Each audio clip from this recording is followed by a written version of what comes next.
Un enjeu important qu'il convient de clarifier pour l'Union européenne, c'est évidemment la question du Brexit.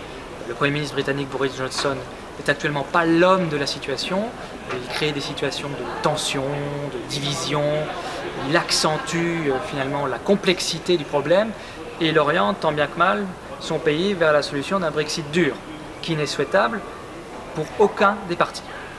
Donc Boris Johnson doit, au mieux pour lui, arriver à réadapter sa stratégie et finalement à comprendre que son objectif n'est pas un objectif électoral, mais un objectif de consensus pour arriver à fédérer son pays vers une solution viable.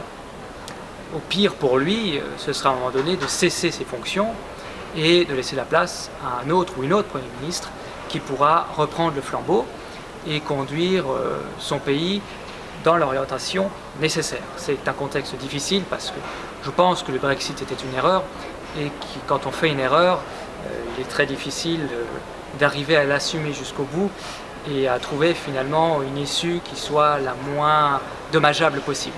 C'est une situation très compliquée dans laquelle le Royaume-Uni est rentré de plein pied et il conviendra de trouver une bonne solution, mais la première chose à faire, à mon avis, lorsque l'on devient Premier ministre, notamment dans ces circonstances-là, c'est de mettre les partenaires autour de la table. C'est de faire des réunions, c'est d'écouter les élus, de créer les situations d'un dialogue. D'abord, dialogue, écouter. Alors oui, il y a eu le résultat d'un référendum sur, effectivement, cette orientation du Brexit. Encore faut-il savoir quel Brexit on met en œuvre.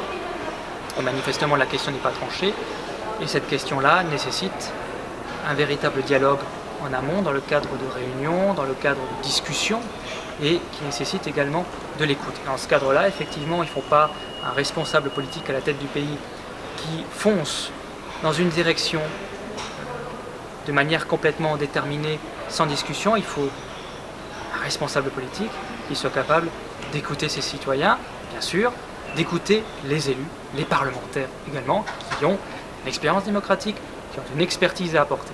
Et dans ce contexte-là, on détermine les lignes prioritaires d'un accord et on reste effectivement à l'écoute des attentes de l'Union européenne qui a une position, et c'est normal, assez ferme. Maintenant, ça fait depuis une longue période qu'on maintient cette question du Brexit. Il est effectivement temps de trancher en tentant d'éviter la solution, l'issue d'un Brexit dur qui n'est pas la solution et en tentant de créer les conditions qui soient favorables à la fois pour le Royaume-Uni et l'Union européenne.